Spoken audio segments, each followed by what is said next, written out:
1. Take little steps, not big ones. Making changes to your everyday lifestyle is hard. That's why so many people try diets and eventually fail. They start off believing that they can make dramatic changes to their life and it works for a while. Eventually, though, they fall off the wagon and all of that weight they lost comes right back. Cutting back on your spending is much the same. If you go at it with a high level of intensity at first, eventually you'll rebound and go on a spending spree. The best route to success then is to take little steps, not big ones. Find one tactic in this video and focus on just that tactic for a few weeks, incorporating it into your life. Then try another, and then another. Soon, you'll have made that big change you dream about and it will fit as naturally as a glove. 2. Realize that you're not alone in this journey. Some people spend money like it is going out of style, racking up 5 figures in credit card debt, multiple vehicle loans, student loans, and mortgages too. If you're struggling with debt and making ends meet, know you're not alone in this experience and that there are people out there who can help you through this, whether it is your family, your friends, or people online who are sharing their experiences. Don't give in to the sense that it is hopeless. There is hope, and there are people who want to help you. 3. Spend less than you earn. Your primary goal each month should be to spend less than you bring in. If you do that consistently, over and over again, your financial situation will improve. There are a lot of ways to make sure you're doing this: an old-fashioned budget, complete abstinence from credit cards, putting some of your income into savings immediately before you even begin to spend it, but they all come down to one rule: spend less than you earn. The tips in this video will help you with spending less so that you can achieve this goal every month. 4. Calculate how much you really make. Many of the tactics of living cheap seem like a waste of time to many people. "I'm not doing that to save $5," is a common thing to say. If you feel that way, try this experiment. First, calculate how many hours you work in a year. But that's not all.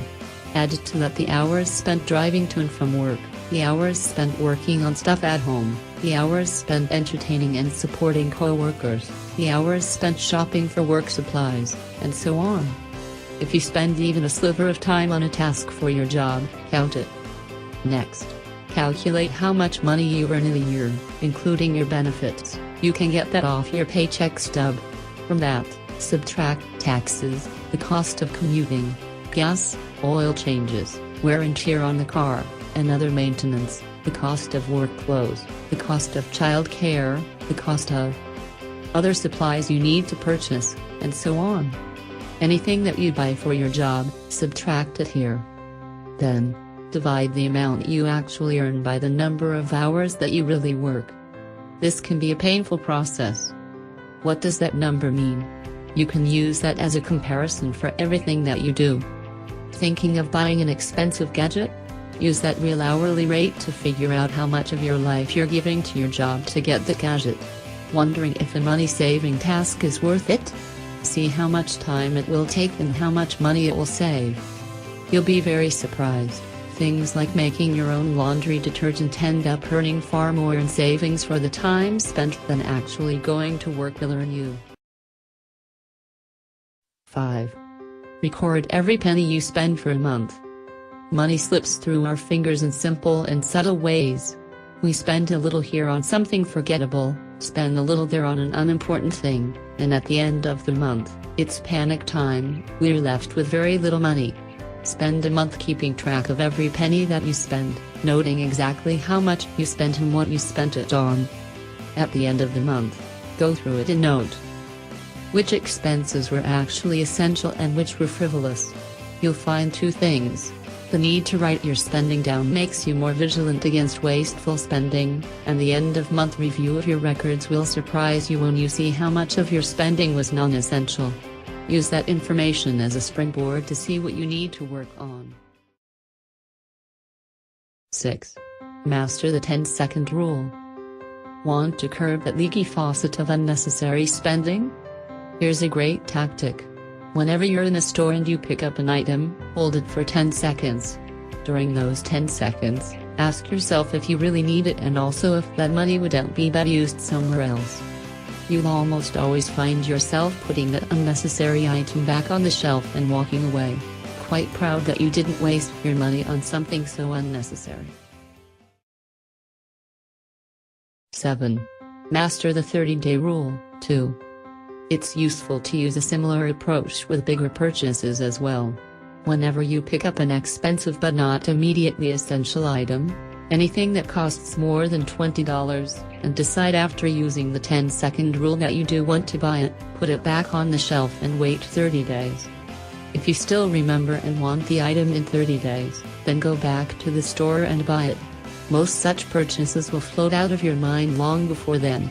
Using this tactic keeps you from making impulsive buys of expensive things that manage to get past your 10-second filter.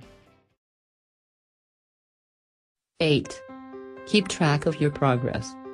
Each month, figure out how much you earned, how much you spent, and how much you saved that month and record it. Then, try to match that number the following month. This is, in effect, the simplest form of budgeting. You're merely trying to keep your spending under control from month to month. It also lets you see your continual progress.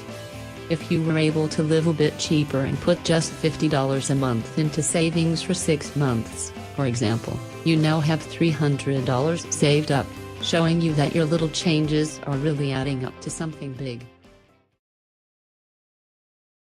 9. Talk about your money, especially with your partner. Many couples and families have a chaotic approach to money, with each person doing their own thing financially without understanding their partner's goals, desires, and challenges. Often, this results in partners hiding information from each other, such as high credit card statements and other debts, and this not only damages a family's financial situation, but can also damage a marriage. Take the time to sit down for an hour every month or two and go through your complete financial picture with your partner, including both your successes and mistakes. Plan goals together, and actively support each other. If you're single, identify a money buddy whom you can be similarly open with. You can support each other in making good spending and financial choices and offer each other advice in difficult situations.